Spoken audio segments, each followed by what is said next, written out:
this morning. Epic Game 4 last night between the Red Sox and Astros. From Jose Altuve having a potential home run calling out in the first to Andrew Benintendi helping put Boston on the brink of the World Series.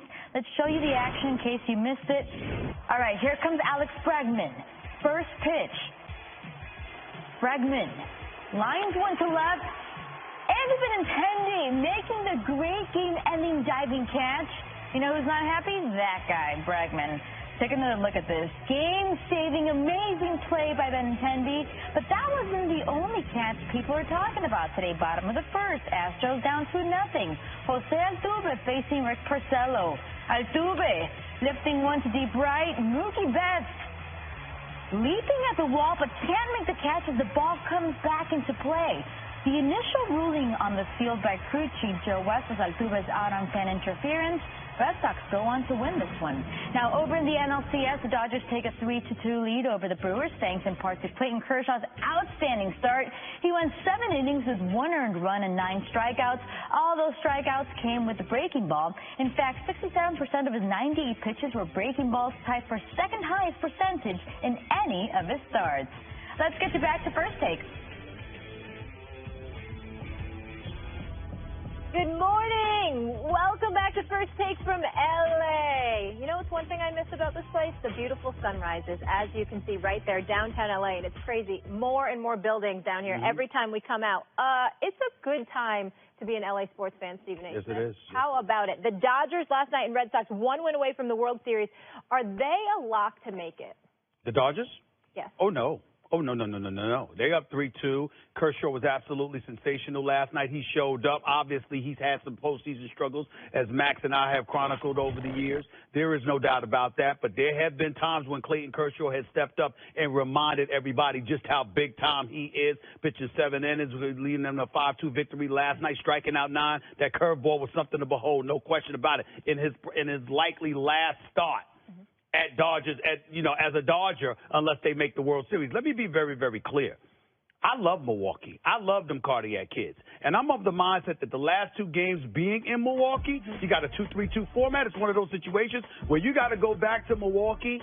I definitely think they're going to force a Game 7, and then Game 7 on the road for the Dodgers, anything can happen. So it's not a lock by any stretch of the imagination. I think the only thing that will be a lock, Max, is that there will be a Game 7 in Milwaukee. Let me make sure I wasn't confusing in how I asked that question. Are the Dodgers and Red Sox locked to make the World Series? You got both 1 win away. Okay. Well, I got it, and you covered the Dodgers. Not a lock. I agree that the Dodgers are not a lock, but I want to say something about Clayton Kershaw. He's been an enormous postseason choker throughout his career.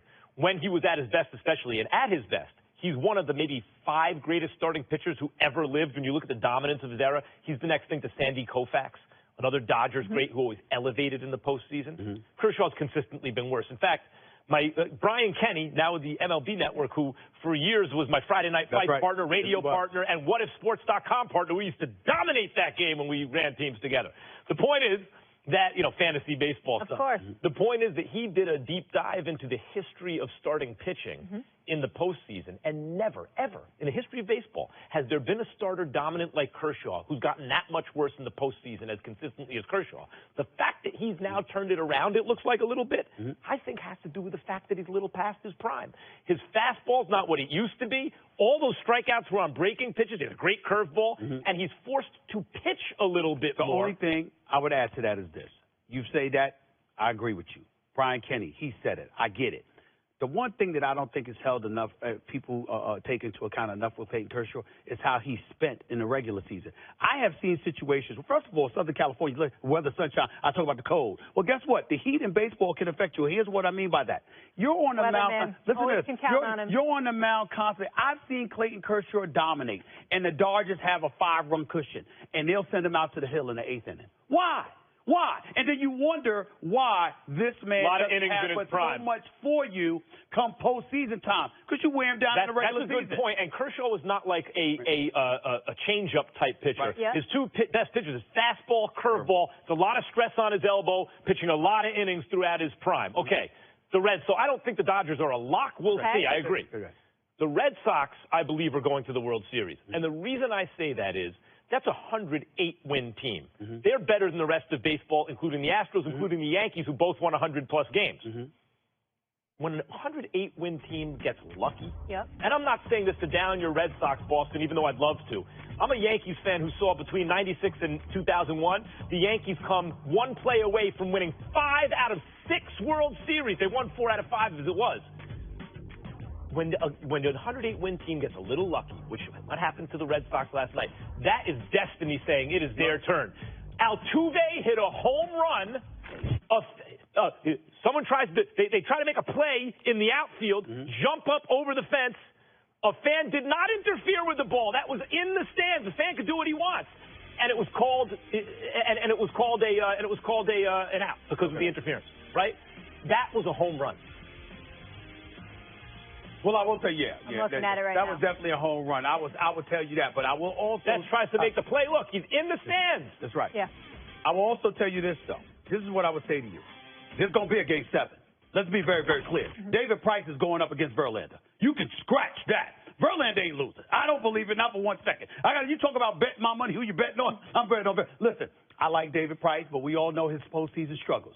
We also know that ain't necessarily a problem with Justin Verlander. He is the truth and a half. And you're on the brink of elimination. I'm sorry. I'm rolling with Verlander. I definitely think that it's a situation right now. They're down 3-1. There will be a game 6 in the ALCS. I think it's going to be a game 7 in the NLCS. The reason I brought up the Yankees from back then is I know as a Yankees fan, how much luck was required for them to do what they did, even though they were the best team. Got it. The Red Sox are the best team in baseball, and they're getting calls they don't deserve. They're going to the World Series. Listen, October, if you're a sports fan, doesn't get any better, guys. Max, how about your Raptors last night? I know how much you love them. Kawhi Leonard, huge effort on both sides of the ball, 24 points, 12 rebounds. They absolutely blew out the Cavs. Yep. So, Max, here's the question. You feeling better or worse about Toronto? Yeah, I'm feeling exactly the same, which is they're going to be in the conference finals. They are 50-50 against the Celtics. This is not even Kawhi Leonard yet. Here are the 3 questions about Toronto coming into this season, okay? There were 3 questions. 1, is Kawhi healthy? Not 100% yet, and he's already the best player on the floor.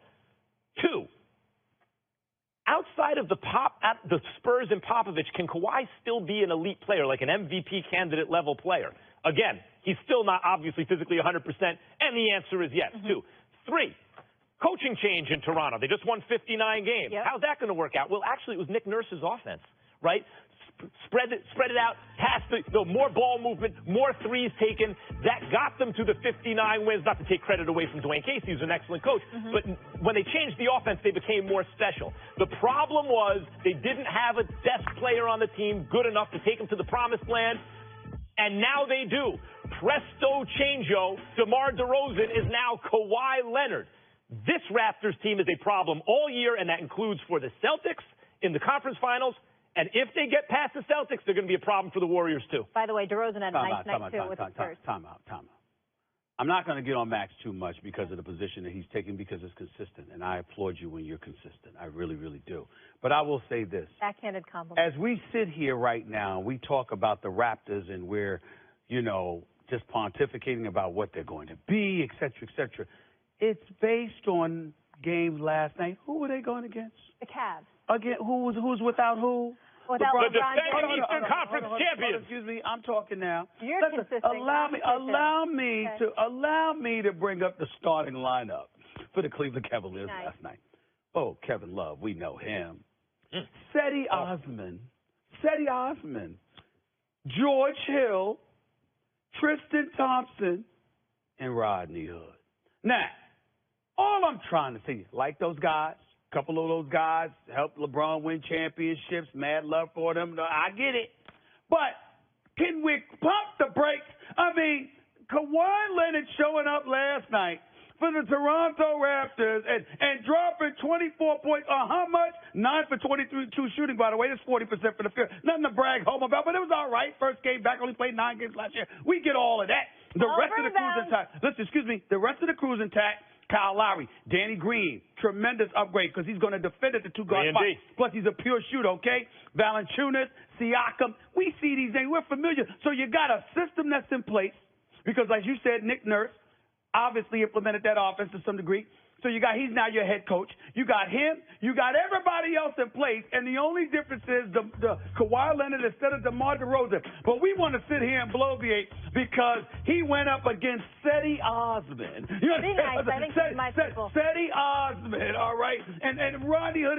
Even though, listen, all I'm trying to say to y'all, can we pump the brakes? You might be right. Is Kyrie Irving on the Hold on. Let me ask you this. We had a good debate, and you said you would want Kawhi to be the next guy to play with LeBron. You said you had a list of a bunch of other people you'd rather see play with LeBron than Kawhi Leonard, right? Before him. Yeah. Not that I wouldn't want to see him before. Of course. Three guys you had before. three guys before, right?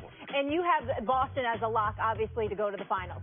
And Max thinks 50-50 with Toronto. What will it take for Toronto to prove to you that they're a real threat to Boston and the Warriors? Kawhi Leonard has to become the second coming of LeBron, KD, Anthony Davis. That's what will convince. Hold on. Time out. That's what will convince. He's already had seasons statistically that resemble any one of those guys. He's already been a Finals MVP. And furthermore, your whole hero ball thing at the end of games, let me just say, the Toronto Raptors ran into problems last year. They played perfectly. When the game got tight sometimes, they over-ISO'd DeRozan and Lowry, and they stopped playing the way they should have played. So not only is Kawhi an improvement over those guys, and he's a more disciplined player, but if you do need to play hero ball, he'll also be better at that. First of all, don't you dare sit there and act like you're telling us something we don't know. I'm the one that told you that, not only because I watched it, but because I was in the locker room talking with them about it last year when they played the Wizards, and I came right on first take and told you I was in that locker room after they had beaten the Washington Wizards, and it was something that they were concerned about moving forward. Fred VanVleet, DeMar DeRozan, Kyle Lowry, all of those ones. I told you that. No, sometimes you engage in too much ISO ball. You need to veer away from that, and we get all of that. But in the game of basketball, at some point in time, always remember I said this, Molly, because Max wants to sit up there. And Please, teach me. It's actually so shameful that Max, who covers boxing, who understands this, a one-on-one sport. Let me finish. But it's a team that ultimately prepares you before you get in there by yourself. I'm only talking about the appreciation of elevating yourself individually. How in God's name do you not understand that at some point in time it comes down to here's the ball. Right. Take me to Who was that on the Spurs? All I'm saying to you is that there has to be Kawhi Leonard with this team. Who was that on the Spurs? Who was that on the Spurs? Tim Duncan. Kawhi Leonard was the best player on the Spurs, which is why he got the MVP. Can I just mention DeMar DeRozan had 28 last night in the Big T Wolves. Yes, he did. DeMar DeRozan can ball. Yeah. There's no Jimmy question Butler about was good that. too. Carl Anthony Towns. There's no question about that. Listen, R.C. Buford and them did a great job. Toronto's going to have a problem. You were right yesterday. Kyle Lowry, the question is, Kyle Lowry, you bring up his size, is he good enough to be the point guard on a team that takes them to the finals? That's the question. The question's not about Kawhi. All right, that'll do it. Enough of you two, because we got a mega star coming up next. Nothing more Hollywood than having a star on the Walk of Fame. Get the bright lights.